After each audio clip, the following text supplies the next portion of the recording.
ಕೆಲವು ಜನ ಊಟ ಚೆನ್ನಾಗಿ ಆಯುಷ್ಯ ಪೂರ್ತಿ ಮಾಡೋದು, ಅಥವಾ ಒಂದು ದೊಡ್ಡ ಮನೆಯನ್ನು ಕೊಂಡ್ಕೊಳ್ಳೋದು, ಅಥವಾ ಇನ್ಯಾವುದೋ ವಸ್ತುವಿನಲ್ಲಿ ಇವೆಲ್ಲ ಜೀವನ ಸಾರ್ಥಕ ಆಗೋದು ಇವೆಲ್ಲದರಿಂದ ಅನ್ನೋ ಭ್ರಮೆಯಲ್ಲಿ ಬದುಕ್ತಾ ಇರ್ತಾನೆ. ಆದರೆ ಈ ಒಂದು ಕತೆ ನಮಗೆ ಬಹುದೊಡ್ಡ ಪಾಠವನ್ನು ಹೇಳಿಕೊಡುತ್ತೆ. ಅದೊಂದು ವನ ಪ್ರದೇಶ. ಅಲ್ಲಿ ಋಷಿ ವರುಣರ ಆಶ್ರಮವಿದೆ. ಅವರಿಂದ ಜ್ಞಾನ ಪಡೀಲಿಕ್ಕೆ ದೂರದಿಂದ ವಿದ್ಯಾರ್ಥಿಗಳು ಬರ್ತಾಯಿದ್ರು. ಬೆಳಿಗ್ಗೆಯಿಂದ ರಾತ್ರಿಯವರೆಗೆ ಹೋಮ, ಹವನ, ಮಂತ್ರ ಪಠಣ, ಉಪನ್ಯಾಸಗಳು ನಡೀತಾನೆ ಇರ್ತಾಯಿದ್ವು. ಆದರೆ ಋಷಿಗಳ ಮಗ ಭೃಗುವಿಗೆ ಆ ಕಡೆಗೆ ಹೆಚ್ಚು ಮನಸ್ಸು ಹೋಗ್ತಾ ಇರಲಿಲ್ಲ. ತಾಯಿ ಒತ್ತಾಯ ಮಾಡಿ ದೂರದಿಂದ ವಿದ್ಯಾರ್ಥಿಗಳು ಕಲೀಲಿಕ್ಕೆ ಬರ್ತಾರೆ, ನೀನು ಕಲಿಯಬಾರ್ದೆ ಅಂತ ಹೇಳ್ತಾ ಇದ್ಲು. ಆಗ ಭೃಗು ತಂದೆ ಕಡೆಗೆ ಬಂದ. ಆಶ್ರಮದಲ್ಲಿ ವಿದ್ಯಾರ್ಥಿಗಳು ಮಾತನಾಡ್ತಾ ಇರೋದನ್ನು ಕೇಳಿದ. ಜೀವನದ ಪರಮ ಗುರಿ ಬ್ರಹ್ಮಜ್ಞಾನ, ಅದು ಅವನ ತಲೆಯಲ್ಲಿ ಇತ್ತು.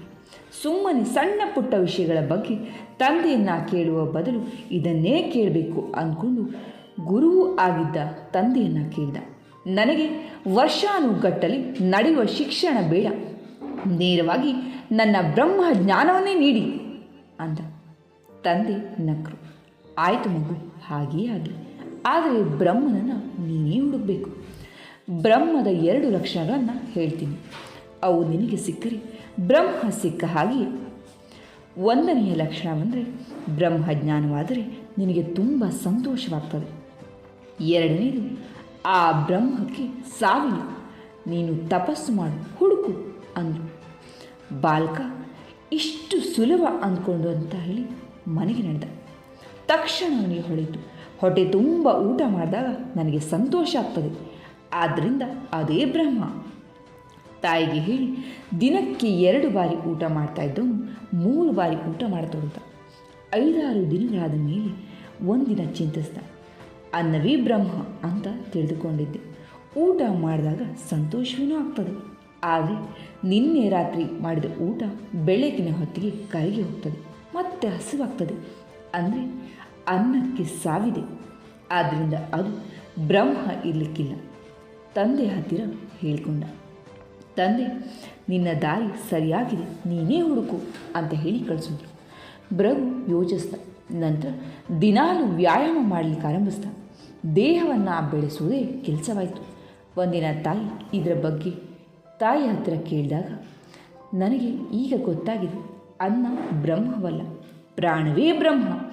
ಬಲಿಷ್ಠ ದೇಹ ನನಗೆ ಸಂತೋಷ ಕೊಡ್ತದೆ, ಇದಕ್ಕೆ ಸಾವಿಲ್ಲ ಅಲ್ಲವೇ ಅಂತ ಕೇಳಿದ. ಮಗು, ನಿನ್ನ ವಯಸ್ಸಿಗೆ ನಿನ್ನ ತಂದೆ ಇನ್ನೂ ಹೆಚ್ಚು ಬಲಿಷ್ಠರಾಗಿದ್ದರು. ಆದರೆ ವಯಸ್ಸಾದಂತೆ ದೇಹ ಕುಗ್ತದೆ, ಒಂದಿನ ಅದು ಬಿದ್ದು ಹೋಗ್ತದೆ. ಭೃಗುವಿಗೆ ಗಾಬರಿಯಾಯಿತು. ಪ್ರಾಣವೂ ಬ್ರಹ್ಮವಲ್ಲ. ತಂದೆಯ ಮುಂದೆ ಹೇಳಿಕೊಂಡರೆ ಹಾಗೇ ತಪಸ್ಸನ್ನು ಮುಂದುವರಿಸಲಿಕ್ಕೆ ಹೇಳಿತು.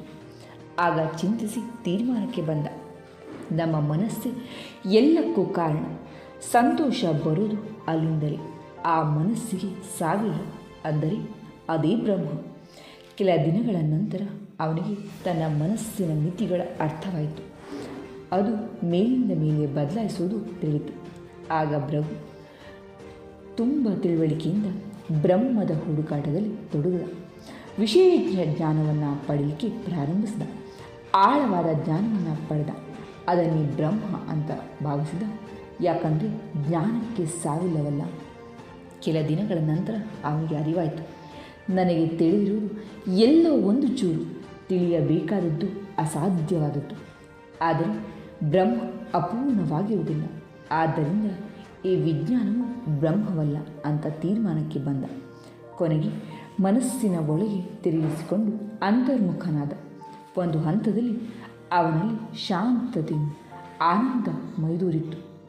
ಅದನ್ನೇ ಆತ ಸಚ್ಚಿತಾನಂದ ಅಂತ ಗ್ರಹಿಸಿದ. ಅದೇ ಬ್ರಹ್ಮನ ಸ್ಥಾನ ಅಂತ ಅರ್ಥ. ಆತ್ಮೀಯರೇ, ಇದೆಷ್ಟು ಅರ್ಥಪೂರ್ಣ ಕಥೆ ಅಂತ ಒಮ್ಮೆ ಆಲೋಚನೆ ಮಾಡಿ. ಅನ್ನಮಯ ಕೋಶ, ಪ್ರಾಣಮಯ ಕೋಶ, ಮನೋಮಯ ಕೋಶ, ವಿಜ್ಞಾನಮಯ ಕೋಶ ಎಲ್ಲವನ್ನ ದಾಟಿ ಆನಂದಮಯ ಕೋಶವನ್ನು ತಲುಪಿ ಜ್ಞಾನಿಯಾದ ಭೃಗುವಿನ ಕತೆ ಉಪನಿಷತ್ನ ಸಾರ. ಇಲ್ಲಿ ನಮಗೊಂದು ಸುಂದರವಾದಂಥ ಪಾಠ ಇದೆ. ನಮ್ಮ ಜೀವನದ ಊರ್ಧ್ವಮುಖ ಸಾಧನೆಗೆ ಮಾರ್ಗದರ್ಶಿ ಇದೆ. ಬರೀ ಊಟ, ವಸತಿ, ಭದ್ರತೆ ಮಾತ್ರ ಜೀವನ ಅಲ್ಲ. ಅದನ್ನು ಹಂತ ಹಂತವಾಗಿ ಮೀರಿ ಆನಂದ ಪಡೆಯೋದೇ ಜೀವನದ ಆದರ್ಶ ಗುರಿ. ಇದು ಮನುಷ್ಯನ ಆಧ್ಯಾತ್ಮಿಕತೆಯ ವಿಕಾಸನದ ನಕ್ಷೆ.